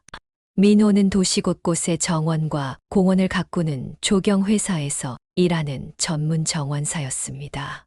그의 손길이 닿는 곳마다 아름다운 꽃과 나무들이 생기를 되찾는 것처럼 소희의 가족에게도 그는 새로운 활력을 불어넣었습니다. 결혼 후 소희와 민호는 집에서 그리 멀지 않은 아파트의 보금자리를 마련했습니다. 주말이면 거의 빠짐없이 소희의 부모님 댁을 방문했는데 민호는 항상 계절 과일이나 어머니가 좋아하는 간식거리를 사들고 갔습니다. 그는 소희의 어머니 상태를 이해하고 늘 특별한 관심을 보였습니다. 한 번은 소희의 어머니가 민호에게 유독 애착을 보이며 말했습니다. 우리 사위랑 있으면 마음이 편안해. 내일 바로 가지 말고 하루 더 있다 가면 안 될까? 소희의 아버지가 당황하며 말렸습니다. 여보, 그렇게 부담스럽게 하면 어떻게 일하는 사람인데 주말에 쉬어야지. 하지만 민호는 오히려 기꺼이 응했습니다. 괜찮아요. 어머님 내일 회사에 전화해서 휴가 내고 하루 더 있을게요. 어머님이랑 같이 근처 공원도 구경하고 싶었어요. 그 말에 소희의 어머니는 아이처럼 기뻐했고 소희는 남편의 배려에 다시 한번 감동했습니다. 민호는 요리에 관심이 많았는데 소희의 어머니가 만든 음식은 어떤 것이라도 맛있게 먹어주었습니다. 한 번은 어머니가 아침 일찍 일어나 된장찌개를 끓였는데 맛이 짜고 재료도 어울리지 않게 들어가 있었습니다. 소희와 아버지는 어쩔 수 없이 조금씩 먹는 척했지만 민호는 정말로 맛있게 먹었습니다. 어머님, 이 된장찌개 정말 구수하고 맛있네요. 아침부터 이런 걸 먹으니 하루 종일 힘이 날 것 같아요. 어머니는 그 말을 듣고 얼굴 가득 미소를 지었습니다. 다들 맛없다고 하는데 역시 우리 사위가 제일 착하네. 앞으로 자주 끓여줄게. 집으로 돌아오는 길에 소희가 물었습니다. 정말 맛있었어? 솔직히 좀 이상했잖아. 민호는 진지하게 대답했습니다. 맛의 문제가 아니야. 어머님이 우리를 위해 정성껏 준비하신 거잖아. 그 마음이 느껴져서 정말 맛있게 느껴졌어. 그런 민호의 마음씨는 소희와의 관계에서도 드러났습니다. 그는 퇴근 후 항상 소희의 하루를 물어봐 주었고, 소희가 피곤해 보이는 날에는 집안일을 자진해서 도맡아 했습니다. 오늘 회사에서 힘든 일 없었어. 피곤해 보이는데 저녁은 내가 준비할게. 넌 그냥 쉬어. 소희가 가끔 야근을 하고 늦게 들어오는 날이면 민호는 따뜻한 차와 간단한 야식을 준비해 맞이했습니다. 때로는 소희가 좋아하는 꽃으로 작은 꽃병을 채워놓기도 했습니다.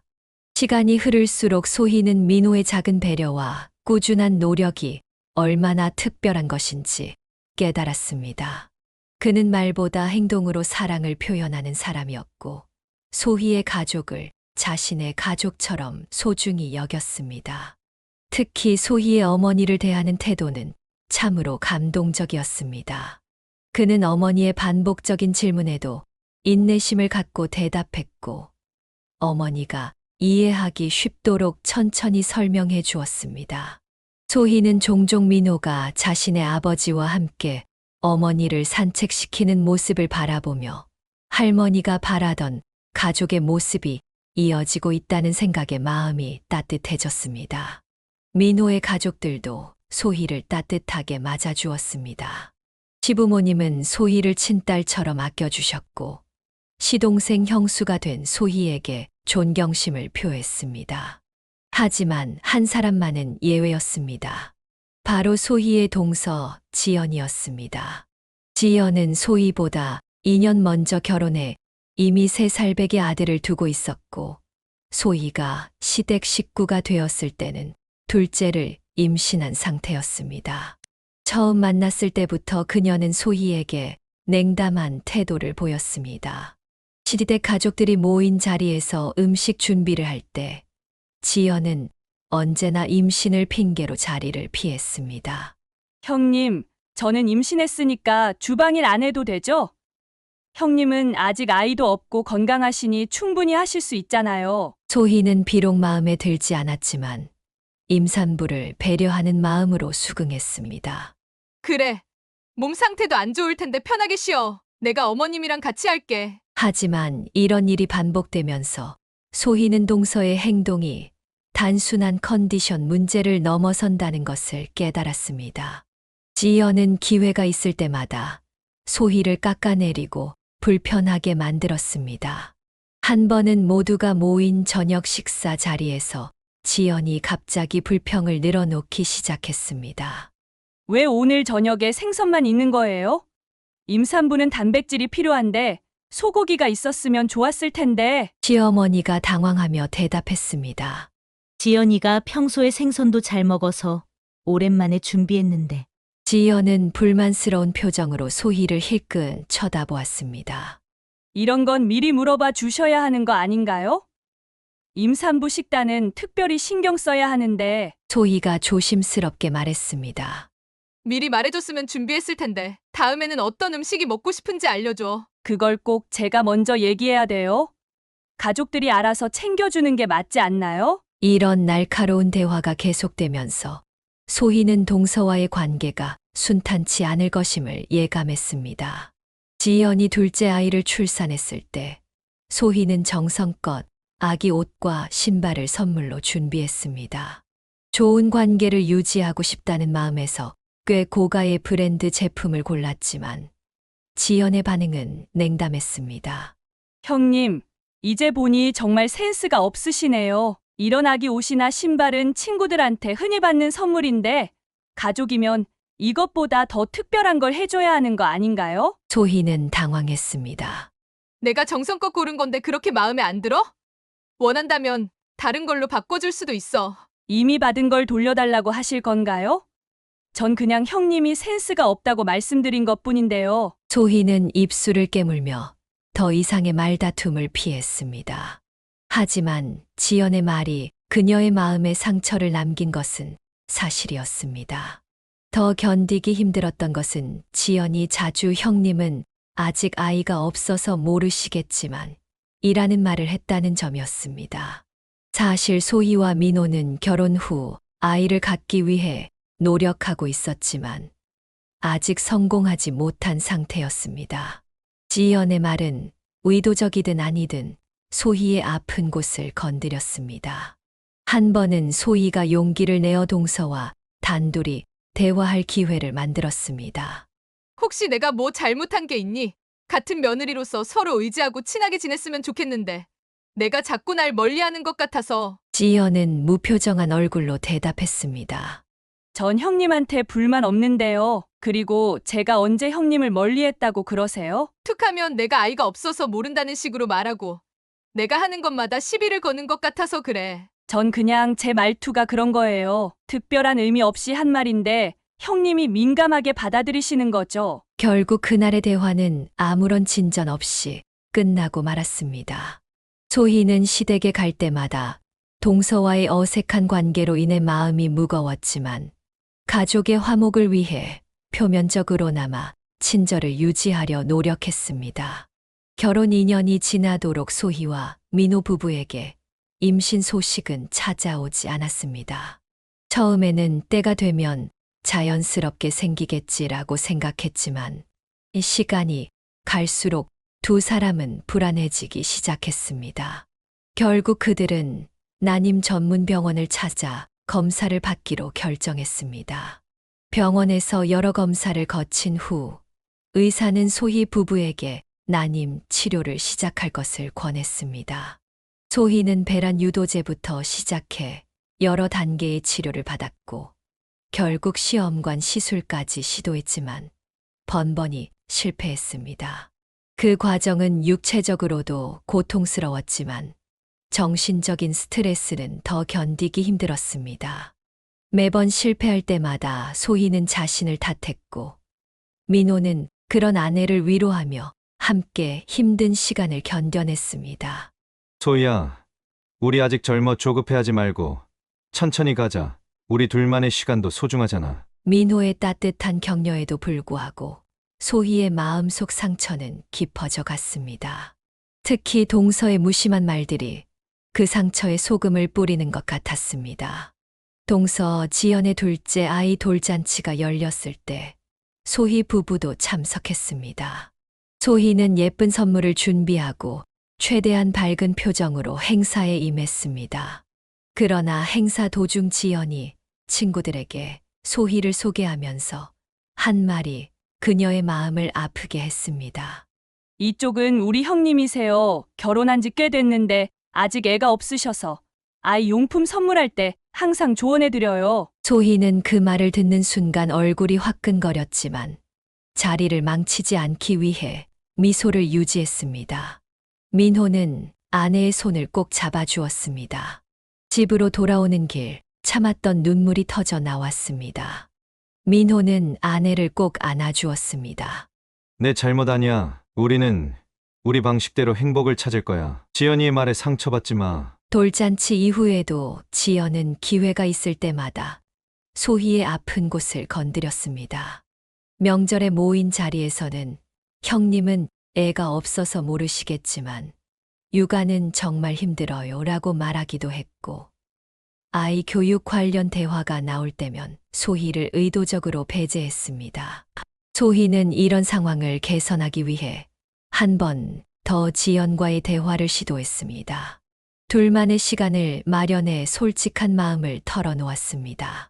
지연아, 솔직히 말할게. 우리가 아이를 갖기 위해 얼마나 노력하고 있는지 너는 모를 거야. 나도 엄마가 되고 하지만 계속 실패하는 과정이 너무 힘들어. 내가 자꾸 애가 없어서 모른다고 할 때마다 가슴이 찢어지는 것 같아. 지연은 잠시 당황한 듯 했지만 곧 평소의 모습으로 돌아왔습니다. 형님, 너무 예민하게 받아들이시는 거 아닌가요? 저는 그냥 사실을 말한 것뿐인데, 그리고 형님이 너무 스트레스 받으시니까 아이가 더 안 생기는 거 아닐까요? 마음을 편하게 가지셔야 해요. 그 말은 오히려 소희에게 더 큰 상처가 되었습니다. 마치 자신의 정신력이 부족해서 임신이 안 되는 것처럼 들렸기 때문입니다. 시간이 흐르면서 소희는 동서와의 관계 개선을 위한 노력을 점차 포기하게 되었습니다. 대신 민호와 함께 난임 치료에 집중했고 부부간의 유대를 더욱 강화했습니다. 민호는 아내가 치료 과정에서 겪는 신체적, 정신적 고통을 함께 나누려 노력했습니다. 소희야, 내가 이렇게 힘든 과정을 견디는 모습이 너무 대단해. 결과가 어떠든 우리는 서로가 있잖아. 나는 내가 있어서 행복해. 민호의 변함없는 사랑과 지지 덕분에 소희는 어려운 시간을 견뎌낼 수 있었습니다. 그리고 점차 자신의 가치가 어머니라는 역할에만 있지 않다는 것을 받아들이기 시작했습니다. 그녀는 가족 안에서, 직장에서, 그리고 사회 속에서 자신이 할 수 있는 역할에 더 집중하려 노력했습니다. 하지만 동서의 상처 주는 말들과 임신에 대한 사회적 압박 속에서 소희의 마음 속에는 여전히 아픔이 남아 있었습니다. 결혼 7년째 되던 해, 소희의 남편 민호에게 예상치 못한 건강 문제가 찾아왔습니다. 처음에는 단순한 피로감으로 생각했던 증상이 점차 심각해졌습니다. 민호는 지속적인 피로와 함께 피부가 가려워지고 얼굴과 눈 주위가 노랗게 변하기 시작했습니다. 소희의 권유로 종합검진을 받은 민호는 충격적인 진단을 받게 되었습니다. 의사는 심각한 표정으로 검사 결과를 설명했습니다. 간경화가 상당히 진행된 상태입니다. 평소 음주를 거의 하지 않으셨다고 했는데 비알코올성 간경화로 보입니다. 이런 경우 자가면역 질환이나 대사성 질환이 원인일 수 있습니다. 소희와 민호는 믿기지 않는 표정으로 의사의 말을 들었습니다. 민호는 평생 술과 담배를 거의 하지 않았고 건강에 신경 쓰는 편이었기 때문입니다. 의사는 계속해서 치료 방법을 설명했습니다. 현재 상태로는 약물 치료를 시도해 볼 수 있지만 증상이 더 악화된다면 간이식을 고려해야 할 수도 있습니다. 가족 중에 적합한 공여자가 있는지 미리 알아보시는 것이 좋겠습니다. 그날 이후 민호는 처방된 약을 꾸준히 복용했지만 상태는 점점 나빠졌습니다. 6개월이 지난 후 의사는 결국 간이식이 필요하다는 최종 판단을 내렸습니다. 더 이상 미룰 수 없는 상황입니다. 환자분의 간 기능이 급격히 저하되고 있어요. 간이식이 현재로서는 유일한 대안입니다. 이 소식을 들은 시댁 가족들은 크게 놀라고 걱정했습니다. 특히 시아버지는 아들의 상태를 보고 눈물을 흘리며 자책했습니다. 우리 아들이 어릴 때부터 집안을 위해 너무 고생했어. 고등학교 때부터 신문 배달하면서 공부했는데 대학도 못 보내고 그런데 이렇게 아프다니. 소희는 시부모님을 위로하면서도 남편의 치료 방법을 찾기 위해 동분서주했습니다. 그러던 중 시동생이 형을 위해 자신이 간이식을 하겠다고 나섰습니다. 형, 내가 간이식해 주게 벌써 검사도 받아봤는데 적합하대. 형이 우리 가족 위해 평생 고생했으니 이번엔 내가 형을 도울 차례야. 하지만 이 소식을 들은 동서지연은 격렬하게 반대했습니다. 미쳤어. 나한테는 한마디도 없이 이런 결정을 했다고? 애가 셋이나 있는 사람이 그런 위험한 수술을 어떻게 받겠다는 거야? 우리 형이 위험한 상황인데 내가 안 도와주면 누가 도와줘? 당신은 우리 애들 아빠이기도 하잖아. 혹시라도 수술에 문제가 생기면 나와 아이들은 어떻게 살아가라고? 지연의 말도 일리가 있었습니다. 새 아이의 아버지인 신우에게 간이식 수술의 위험을 감수하라고 하는 것은 무리였습니다. 소희도 이 점을 이해했기에 말리지 않았지만 남편의 생명이 위태로운 상황에서 다른 방법을 찾아야 했습니다. 깊은 고민 끝에 소희는 스스로 결정을 내렸습니다. 몰래 병원에 가서 간이식 적합성 검사를 받았고 다행히 적합 판정을 받았습니다. 가족들이 모인 자리에서 소희는 자신의 결정을 알렸습니다. 제가 민호 씨에게 간이식을 하겠습니다. 이미 검사를 마쳤고 적합하다는 결과가 나왔어요. 서방님은 아이들이 있으니 건강하게 가족을 돌봐야 해요. 이 발표에 모두가 놀랐고 민호는 소희의 손을 잡으며 울먹였습니다. 안 돼. 소희야, 내가 그런 위험한 수술을 받게 할 수는 없어. 차라리 내가... 그러나 소희의 결심은 확고했습니다. 그런데 이때 동서 지연이 코웃음을 치며 말했습니다. 진작에 형님이 한다고 하시지 그랬어요. 괜히 우리 신우 때문에 걱정하게 만들고 당연히 해야 할 일을 뭐 그렇게 대단한 일처럼 말씀하세요. 그 말에 시동생 신우가 분노했습니다. 정신 차려. 형수님이 얼마나 큰 결정을 하신 건지 알아? 그런 수술이 쉬운 줄 알아? 형수님이 형을 위해 그런 희생을 감수하시는데 내가 뭔 자격으로 그런 말을 해? 가족들 사이에 긴장이 감돌았고 민호는 괴로워하며 소희에게 다시 한 번 말했습니다. 소희야, 정말 이러지 마. 내가 아픈 건 내 문제야. 당신까지 고통받게 할 수는 없어. 그러나 소희의 마음은 이미 정해져 있었습니다. 그녀는 친정 부모님께도 상황을 설명하고 허락을 구했습니다. 처음에는 걱정하셨지만 소희의 강한 의지를 존중해 주셨습니다. 간이식 수술 날짜가 정해지고 소희와 민호는 함께 병원에 입원했습니다. 수술 전날 밤 소희는 불안함보다는 희망으로 가득 찼습니다. 민호가 건강을 되찾을 수 있다는 생각에 마음이 편안했습니다. 수술은 예상보다 순조롭게 진행되었습니다. 의료진은 소희의 간 일부를 민호에게 이식하는 데 성공했고 두 사람 모두 합병증 없이 회복 단계에 접어들었습니다. 시부모님과 친정 부모님은 병원에서 번갈아가며 두 사람을 간호했습니다. 회복 과정에서 민호는 소희에게 미안함과 감사함을 계속해서 표현했습니다. 내가 정말 미안해. 당신 때문에 이런 큰 수술까지 받게 하고. 소희는 남편의 손을 꼭 잡으며 웃었습니다.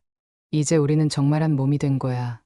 내 간이 내 몸에서 살고 있으니까 일심동체라는 말이 이런 걸 두고 하는 말인가 봐. 퇴원 후 시부모님은 소희를 극진히 보살폈습니다. 시어머니는 소희가 시댁을 방문할 때마다 특별히 신경 썼습니다. 아이고, 몸도 안 좋을 텐데 왜 왔어? 따뜻한 방 준비해놨으니 들어가서 쉬어라. 시어머니는 소희의 건강을 위해 음식도 특별히 준비했습니다. 간 수술 후에는 염분이 적은 음식이 좋다고 하여 모든 반찬을 싱겁게 만들었습니다. 수술 3개월 후 병원 검진에서 기쁜 소식이 전해졌습니다. 소희의 간이 놀라운 속도로 재생되어 이미 85%까지 회복되었다는 것이었습니다. 의사는 소희의 젊은 나이와 건강한 체질 덕분이라고 설명했습니다. 이 소식을 들은 시어머니는 안도의 한숨을 내쉬었습니다. 정말 다행이다. 우리 며느리 간을 떼어낸 것 같아서 마음이 너무 아팠는데 이렇게 빨리 회복된다니 정말 고맙구나. 그러나 그 자리에 함께 있던 동서 지연은 여전히 냉담한 태도를 보였습니다. 참, 다들 너무 유난히시네요. 어차피 다시 자라는 간인데 뭐 그리 대단한 일인가요? 누가 보면 죽다 살아난 줄 알겠어요. 시어머니는 동서의 말에 눈살을 찌푸렸지만 그 자리에서는 더 이상 말하지 않았습니다. 그러던 중 추석 명절이 찾아왔고 시댁 식구들이 모두 모였습니다. 음식 준비와 차례 후 가족들은 담소를 나누며 휴식을 취했습니다. 소희는 수술 후 회복 중이었지만 컨디션이 점차 좋아지고 있었습니다. 배가 고파진 소희는 주방에 가서 간식을 먹으려 했습니다. 그때 동서 지연이 아이들에게 밥을 먹이고 있었는데 소희를 보자마자 또 다시 시비를 걸었습니다. 아유, 점심 먹은 지 얼마나 됐다고 벌써 또 먹어요? 애도 못 낳는 사람이 먹는 건 참 잘하네요. 소희는 충격을 받았습니다. 그동안 참아왔던 모든 감정이 순간 폭발할 것 같았지만 겨우 말을 이었습니다. 뭐라고? 애를 못 낳는 사람은 배고파도 먹으면 안 돼. 옛날에는 애 못 낳는 며느리는 죄인 취급했다고요. 결혼한 지 10년 다 되어 가는데 애 한 명도 못 낳았으면 밥이라도 좀 눈치 보면서 먹어야 하는 거 아닌가요? 소희가 더 말하려는 순간 주방 밖에서 이 대화를 듣고 있던 시어머니가 들어왔습니다. 평소 온화하던 시어머니의 얼굴에 분노가 서려 있었습니다. 그리고 갑자기 동서의 뺨을 세게 때렸습니다. 너 도대체 언제까지 형님한테 그렇게 말할 거니? 형님이 결혼해서 애가 안 생겨 얼마나 힘들었는지 알면서 왜 자꾸 그 상처를 건드리는 거야? 그 소리에 시아버지와 민호, 시동생까지 주방으로 달려왔습니다. 상황을 파악한 시동생은 아내를 향해 분노했습니다. 당신 정말 미쳤어. 형수님이 우리 영을 살리기 위해 자기 몸을 내놓은 분인데 어떻게 그런 말을 할 수 있어? 동서는 온 가족의 질책을 받자 눈물을 흘리며 집 밖으로 뛰쳐나갔습니다. 그날 이후 시동생은 아내에게 강력하게 경고했다고 합니다. 한 번만 더 형수에게 함부로 대하면 이혼도 불사하겠다는 말까지 했다고 나중에 알게 되었습니다. 그 일을 계기로 동서의 태도는 180도 바뀌었습니다. 이제 소희 앞에서는 고개를 숙이고 말수도 줄였습니다. 하지만 소희는 10년 동안 쌓인 상처를 쉽게 잊을 수 없었습니다. 한 번은 동서가 소희를 따로 불러 사과했지만 소희는 진심을 느낄 수 없었습니다. 저 정말 잘못했어요.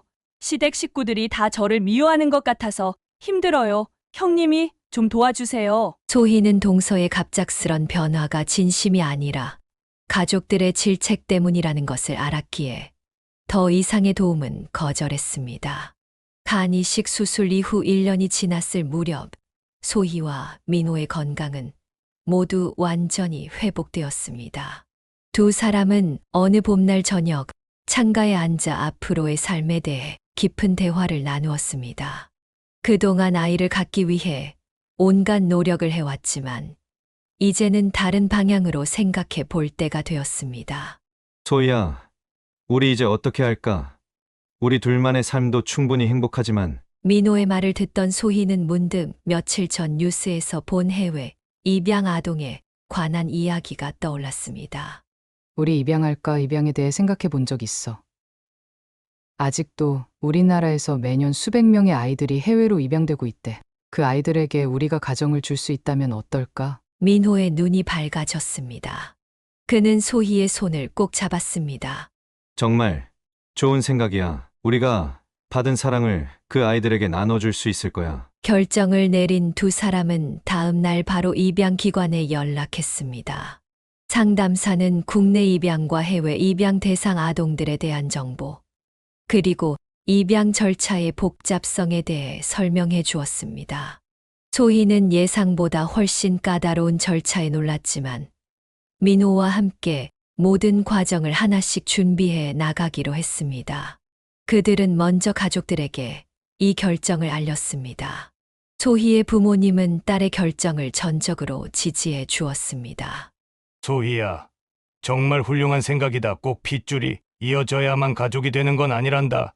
할머니가 너희 엄마를 딸처럼 생각했던 것처럼 너희도 그 아이에게 진정한 부모가 될 수 있을 거야. 시부모님도 처음에는 놀라셨지만 곧 두 사람의 결정을 응원했습니다. 특히 시어머니는 눈물을 글썽이며 말씀하셨습니다. 우리 며느리가 이런 큰 결정을 했다니. 할머니가 계셨다면 얼마나 자랑스러워하셨을까. 우리가 할 수 있는 모든 도움을 줄게. 입양 절차는 생각했던 것보다 복잡하고 오래 걸렸습니다. 가정조사, 심리평가, 교육과정, 서류 준비 등 수많은 단계를 거쳐야 했습니다. 때로는 지치고 지루한 과정이었지만 소희와 민호는 서로를 격려하며 한 단계씩 나아갔습니다. 그들은 입양 준비 과정에서 비슷한 상황에 있는 다른 부부들과도 교류하게 되었습니다. 난임으로 고통받다가 입양을 선택한 가족들, 이미 입양에 성공한 가족들의 이야기를 들으며 큰 위로와 용기를 얻었습니다. 소희는 자신의 경험을 통해 난임으로 고통받는 다른 부부들에게도 말을 전하고 싶었습니다.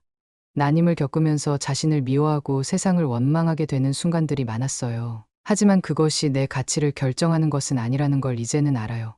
가족의 형태는 다양할 수 있고 사랑으로 연결된 가족이 진정한 가족이라고 생각해요. 입양 준비를 하는 과정에서 소희와 민호는 자신들의 삶을 돌아보는 시간도 가졌습니다. 할머니가 보여주신 무조건적인 사랑, 부모님의 헌신, 시부모님의 따뜻함, 이 모든 것을 자신들도 아이에게 전해줄 수 있을 것이라는 확신이 들었습니다. 특히 소희는 어린 시절 할머니가 자신을 키워주셨던 것처럼 입양될 아이에게도 그러한 사랑을 전해주고 싶었습니다. 할머니의 자장가, 맛있는 간식, 인내심 어린 가르침.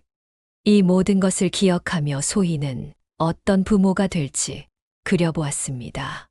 비록 아직 어떤 아이가 그들의 가족이 될지 알 수 없었지만 소희와 민호는 이미 마음속으로 그 아이를 사랑하기 시작했습니다. 그들은 아이의 방을 꾸미고 책을 모으고 아이와 함께 할 일들을 계획했습니다. 소희는 또한 자신처럼 장기 이식을 통해 가족을 구한 사람들에게도 응원의 마음을 전하고 싶었습니다. 수술은 힘들었지만 그 과정에서 가족의 소중함을 더 깊이 느꼈어요. 지금 그런 과정을 겪고 계신 분들께 꼭 말씀드리고 싶어요. 모든 고통은 지나가고 더 단단한 가족이 될 수 있다고요. 소희와 민호의 새로운 여정은 이제 막 시작되었습니다. 그들의 삶에는 여전히 불확실성과 도전이 있지만 서로를 향한 사랑과 새 가족을 맞이할 기대로 가득 차 있었습니다. 할머니가 심어준 사랑의 씨앗은 이제 새로운 형태로 계속해서 자라나고 있었습니다. 사연을 듣고 댓글을 남겨주시기 바랍니다. 사소한 의견일지라도 사연자분에게는 큰 힘이 됩니다. 노골적인 악성 댓글은 사연자분에게 상처가 될 수 있으니 삼가주시기 바랍니다.